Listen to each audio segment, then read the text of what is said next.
Hey, it's John, and welcome to the next episode of Comic Book Club.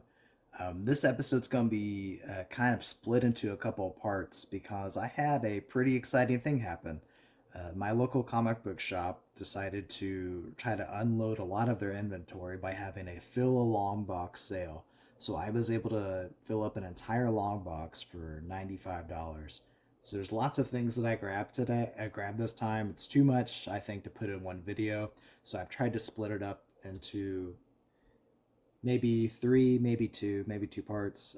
We'll see how far I get through before I feel like this is too much.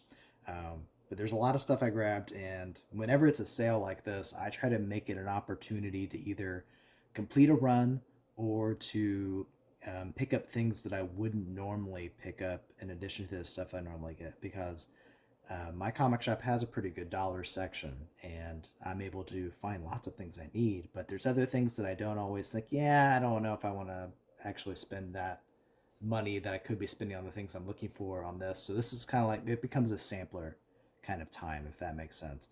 So there's lots of stuff that I wouldn't have normally grabbed, but I also found lots of things that I definitely wanted. So then this first video, it's going to be mainly Marvel, and then a couple other things that aren't Marvel or DC. Okay, so starting off, Young Blood Yearbook #1, and then we have an Archie Comics Teenage Mutant Ninja Turtles #45, and this is a layered cover.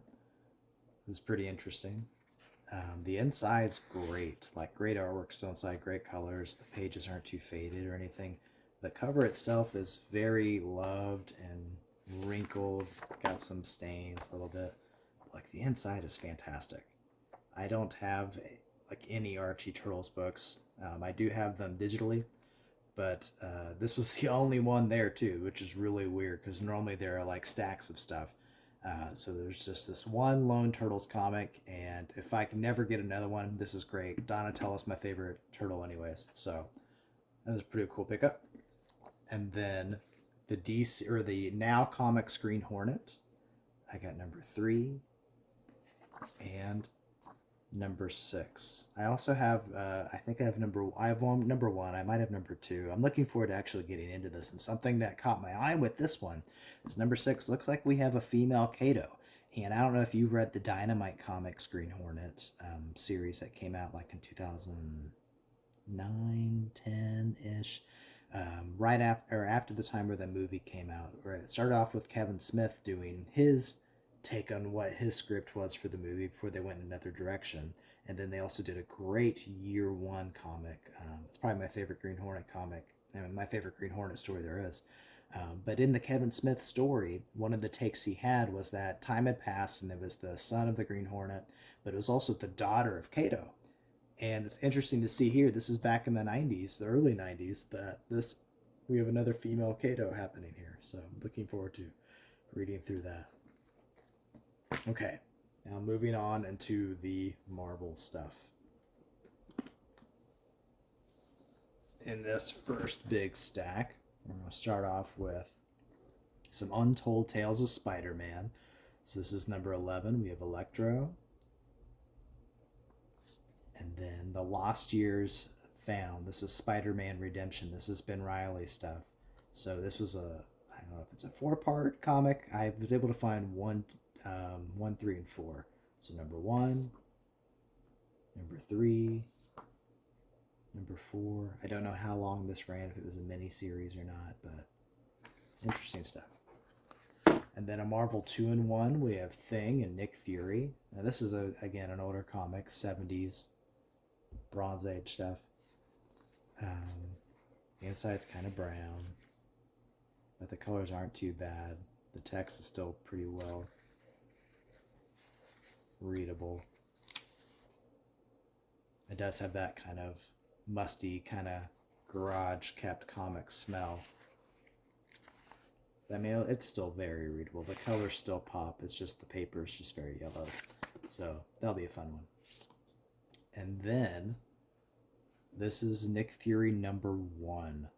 And as you can tell, this is very '90s. We have kind of this glittery silver prismatic kind of art going on. This is a 1995.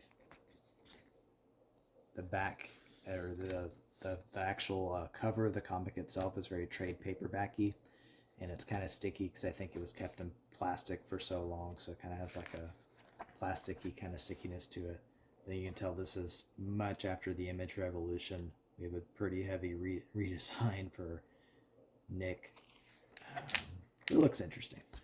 So Fury #1, and then Nick Fury, Agent of S.H.I.E.L.D. This is a Wolverine team up. This is number 27 and 28. Invincible Iron Man, number 14. And then Captain America, number 379. We have Quasar, and I believe this is Nefarious. So this says Enter Nefarious. And then number 389, this is part 3 of the Superior Stratagem. So 389, and this is part 6 of that same storyline, 392. And again, this one, the paper's slightly yellowed, not too bad. This one's a little bit wider. Interesting page to come across. I never understood how these kinds of parts could pass the Comics Code Authority, but I guess by the 90s it wasn't really in too much of an effect. But interesting. And then Captain America number 11. This is after the Layfield run had started on this, so we still have kind of that imagey designs here. I think this is still before Rebirth and Heroes Reborn, but we have Nick Fury and we have Cap. And then DC Marvel All Access. I guess this is, I don't know if this is part of the amalgam thing or if it's during DC versus Marvel. This is part 1 of 4. It's Ron Mars from Green Lantern and Silver Surfer. It says starring Superman and Spider-Man, and of course we have this character. I guess his name is Access. I don't know. I never read this back when the stuff came out. So, looks interesting. And it's in great condition. And then when I was talking about things I wouldn't normally grab, there was a huge section of ForceWorks. So if there was ever a time to get it, when comics are way less than $1, this is the time. So this is ForceWorks #1. Now I know this had the special pull-out cover. I think someone did it and then they have glued it back into place. So I'm not going to mess with that. If I ever find another one of these that's in worse condition, I will try to pull this out and look at it. We do have a wraparound, which is pretty cool. But I had already had 1 or 2 ForceWorks comics that I grabbed because Kang was involved. So might as well just go all out and see what's happening here. So we have ForceWorks #1, #4, #5, #7. I think the U.S. Agent redesign is probably my least favorite out of any of the redesigns here. Scarlet Witches is a little cringy, but I don't know what we were thinking here. #8, #9, #10, #12, #14, and #15. I guess Sentry goes bad. I don't know. That'll be interesting to see. The only thing I had previously known about Sentry was just, his action figure from the 90s and, of course, his character in the Iron Man animated adventures. So, pretty sizable introduction to ForceWorks I kind of picked up here. Moving on, I got a big section of Darkhawk. I love the New Warriors. Darkhawk kind of becomes a de facto member later on in the run. He does have some crossovers with him too. Darkhawk was never something that I really got too much into, but being a New Warriors guy and seeing this stuff, it's like, well, why not? Let's just figure this out. So #7, #8, #9, cool crossover with Punisher here. #10, #12, number 15, number 17, number 18, and number 21. Oh, sorry, one more. Number 22, we get Ghost Rider. And then, some things I would have grabbed. Avengers. This is Heroes and Legends. It's from November 1997, but it's a tale of the classic Avengers that would have fit along with the original, or like the early run in the 60s. So I'm not sure when exactly it would occur, but it's definitely in that time frame. It even says in the 1960s. So I'm always down for something like that. So this is November 97 Heroes and Legends Avengers. And then we have Marvel's Greatest Creators #1. This is a reprint of Avengers number 123, I think. Yep, Avengers 123. And colors are still great on this. This is from, I guess it should be, this is from 2019. So it's a great reprint inside of here. You get the original story of Mantis, which, I mean, I know Mantis is going to eventually involve Kang. And if you follow my channel at all, you know that Kang is my favorite comic book character. So I guess this counts as my Kang pickup for this time, which I was surprised I didn't really come across any Kang comics on this trip. So I think this will kind of count for that. And then Avengers number 264. Slight yellowing in here, but the colors still pop. It's not bad. It's hard to get, or it's hard for me to find issues in the early 80s, the Avengers, in too good of a condition. Avengers Annual Part 1, Subterranean Wars. I have another part of this, so I'm getting closer to putting this story together. And then Avengers number 400. This is another wraparound cover. This is getting close to the Avengers Rebirth, Reborn story, or the Avengers that happen in between that. So like the Image version of the Avengers will be coming up soon. So 400. No actual Kool-Aid packet in this one, but I know there is another comic that I picked up this time that did have some Kool-Aid in there. So 400, and then number 402. This is, I guess, the one before it ends. This is, says, "Don't miss this end of an era epic. Onslaught Impact Part 2. Nice little, or cool painted cover here. Not a wraparound. No inserts, but pretty neat. Now this is post Reborn, Rebirth, Avengers, Kurt Busiek, George Perez stuff going on. So number 9, number 10, number 12, number 13. By the way, I gotta say this here. I mean, you see we got Night Thrasher, Firestar, Injustice, Nova, and Speedball.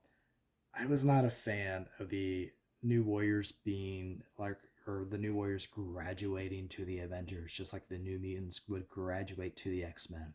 I think it was better to keep these guys as their own team. Maybe they could just become the Warriors, or to keep the New Warriors name, but making them, having this stuff happen just makes them a junior team. I mean, it's one thing that they were younger than the other characters, but to make the team be like a thing where you have to graduate up, I think it makes the Marvel Universe smaller. And the New Warriors, I don't think, have ever bounced back from that. I know there's been a couple different volumes and iterations, but now these characters are just lost in the Marvel Universe. They haven't really done much with them. But you had a really solid team here when you had these guys plus Namorita and Silhouette and all the other people who joined them along the way. It should have been its own thing. So for me, I very much see that as a misfire from Marvel. I mean, I get why they did it, but I don't think it really helped anything. Number 14, number 15. Obviously, we got a slight rip on this one's cover and on the corner here, but the inside's great. Number 16, number 28, number 29, Quasar, number 10. I became a really big fan of Quasar during the Galactic Storm storyline, so Quasar might be a run that I actually get, that I try to complete. Dr. Minerva, of course, became a big part of that storyline with the Kree, so it'll be interesting to see all that backstory. And Fantastic Four Unlimited, number... I'm not sure, I think it's on the other side. But this is a wraparound cover. Yeah, it's number 10. I believe this is the Eternals. Maybe. I think so.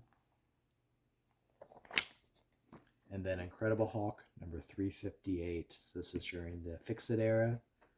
Cover so cool. I love when we would get the dark with the bright pink or purples popping off of it. The pages are slightly yellowed. Not too bad. Colors still pop pretty well. Some fade, not too much. And man, if that wasn't my Wolverine. I mean, the yellow and black and blue was cool for the cartoon, but I think we lost something moving away from that.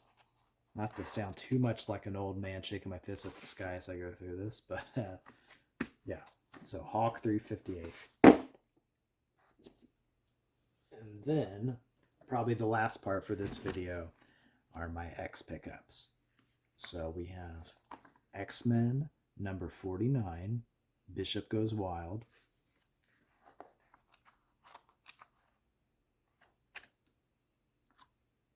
And then X-Cutioner Song number 6. This one was in the shrink wrap bag, and we got another card here, so Havoc and Polaris. Love this cover. And like I've mentioned before and I've shown before, I have the original trade of this, but it's cool to get all these singles. And for nothing else, they get the covers and they get the cards. And I enjoyed this storyline the first time through. And then another part of X-Cutioner Song number 9.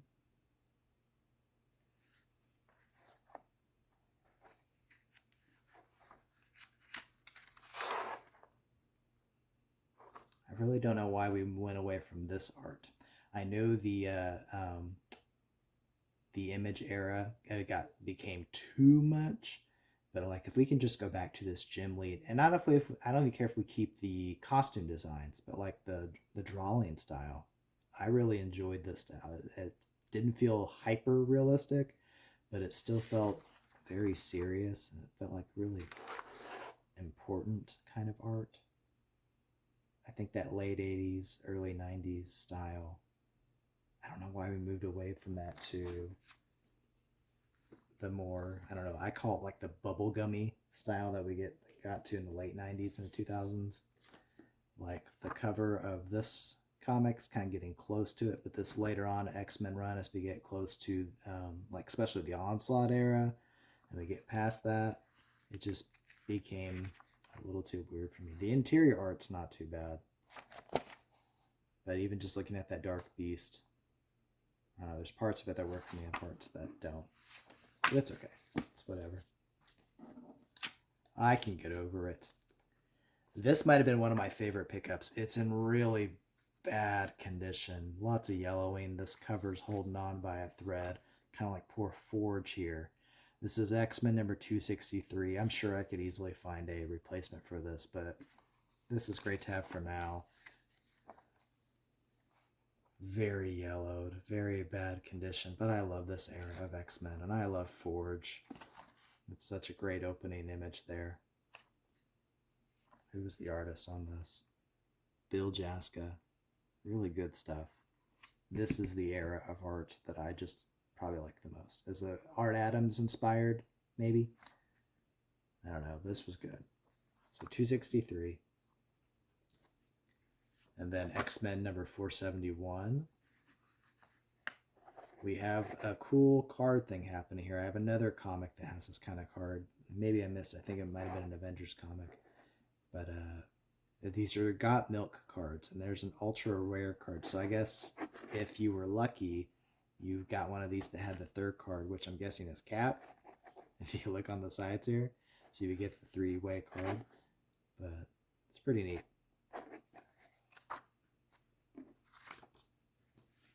And then 372.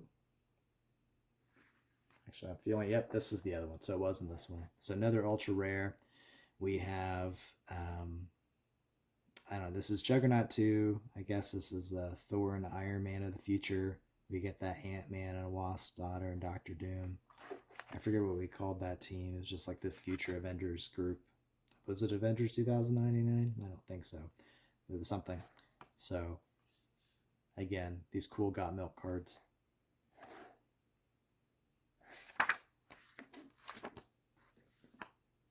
X-Men 374. This is very much the bubblegummy style. Everything just looks very rubbery. The inside's not too bad. But the covers, very weird for me. X-Men 380. X-Men Annual 97. This is very much the bubblegummy style as I see it. And the inside kind of feels the same. Very hyper kind of art.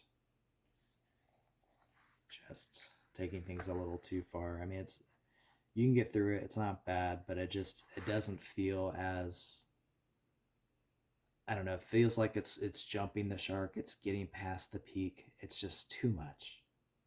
Whereas before it felt like we had kind of like reached the for me, what I would think of as like the zenith or the ultimate form of comic artwork. It's like, man, that was the style to keep. But I guess, I don't know, you got to keep things fresh, and I appreciate other artists having their interpretations, but it just feels too much. I love Havoc.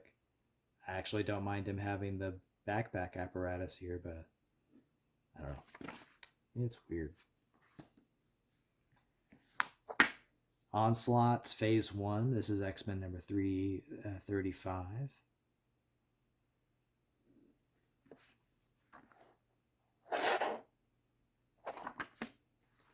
And then X-Men Onslaught. This is a wraparound cover.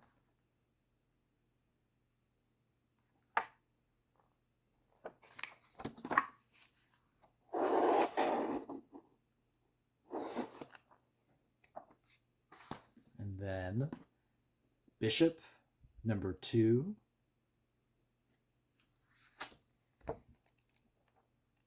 There was quite a few of these spin-off stories with these with single character focuses that I've noticed, and I've got some of them in here. So this is Bishop number 2. Then we have Gambit and Bishop, Sons of the Atom Alpha. So there's this, there's Genesis, that kind of, I think, kind of talks about their backstory before this miniseries starts here. So interesting to try to find all of this. So Gambit and Bishop, Sons of the Atom Alpha. We got a dead Cyclops here. And then here's another one I was talking about. So from the pages of X-Men, Storm, number 4. Bubblegummy style. Everything's shiny and rubbery. I do like that face, though. Much better than the Cyclops face we saw before. This is Terry, looks like Terry Dodson. Not bad. Another one, Magneto, number 2. So this is that Joseph stuff era. Very shadowy artwork, which works in this case, but it's like almost every panel here. And then the XSE, the Xavier Security Enforcer, we got Shard and Bishop. So number 1, number 2, number 3, number 4.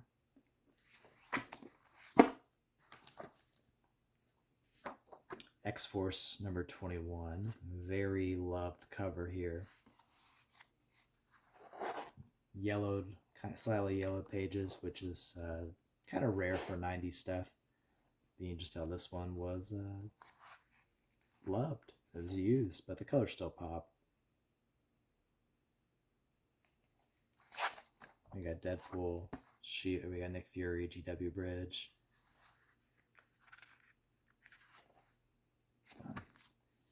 Sabretooth Classic number 3. So these are reprinting these early appearances from Sabretooth. I have quite a few of these.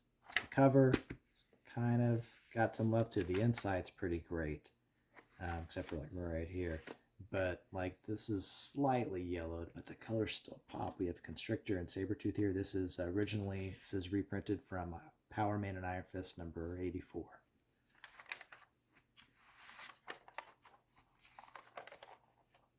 It's not too bad. Again, we got some stuff going on here. I don't think I'll get sick reading this. But if I find a better condition, I just level up. And we got a tear, or a cut, or a rip, I guess, right here on the back issue. I don't remember this comic from Chef Boyardee. I might have to see if I can try to find that online. That'd be cool to get. Jim Steranko. So Sabretooth number 3. And then What If number 74. What if Mr. Sinister formed the X-Men? This should seem interesting. And then another What If. This one, the cover's kind of rough. We got some lots of marking and yellowing and fades and slight tears. The back has some, I don't know, this is water damage. It's got a crust kind of to it. The inside's not too bad. The closer you get to the internal part of the story, it's okay. Look at this art right here. This is definitely my style. Maybe Sunfire's a little too puffed up, but just the not over exaggeration, but really well defined seriousness to it. It's great. So this is What If Wolverine had married Mariko? How would his life have been different? And then Wolverine number 116, part of the Zero Tolerance storyline.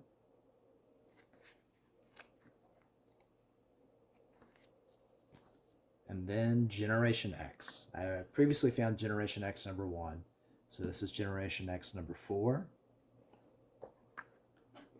Number 6. Number 8.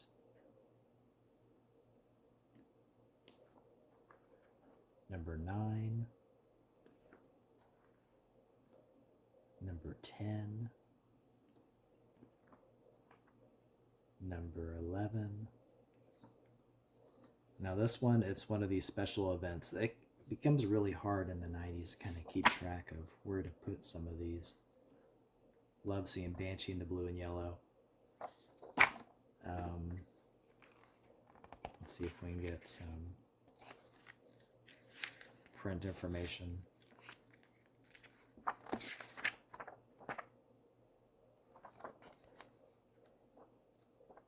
Not getting a year. So I'm going to have to go online to figure out what exactly. Oh, here we go. So this is Volume 1, Number 1, 1995. So it should be interesting to see when this falls into place. Really cool cover. For a bubblegummy cover, it's not too bubblegummy, except for skin and... is this Mondo? Not sure. But it's not too bad. Generation X number 19, part of the Onslaught storyline. And then Excalibur. Excalibur had a couple of these special edition, almost kind of trade paperbackies. I found the first one, which is like the original coming together, and then there was a Mojo World one. And this is Heir Apparent. And I feel like this is happening during Excalibur, because it's 1991. So it's not like a prequel to their series. This is during the ongoing series where they get these little novels. So Heir Apparent, and then Excalibur number 2. This cover is rough. Water damage, because you can tell from the, well, I can see it from like where the papers kind of come together to form these wrinkles. Lots of kind of browning on here. We get a really bad stain right there. The inside's not too bad. I think the earliest one I have before this, besides their original trade, is Excalibur number 4. So here's number 2. And again, I've heard that Excalibur is really easy to find. Not so sure about the early issues, but like as far as the run, they say it's easy to collect and to finish. So maybe I can find a better one. But this is not too bad. It's doable. And the cover's nothing too exciting that I'd be sad about it being damaged. And then the final one here, Excalibur number 67. So all of that is just part 1 of what I was able to get at this Philo Longbox sale at Mad Comics in Sellersburg, Indiana. Um, this was just the Marvel stuff. We had some Image and Archie Comics and the Now Comics Green Hornet. But pretty good stuff, pretty fun stuff. And then I'm sure some of you are rolling your eyes at me getting Force Works. There's a reason why there's still so much of it around. I get it. But if there's a time to buy those comics, these kinds of sales are definitely that time. All right, so I hope that you are going out and exploring your comics, your comic shops. These places are having sales like this all the time because there's just so much product being sat on because comics are kind of lost momentum.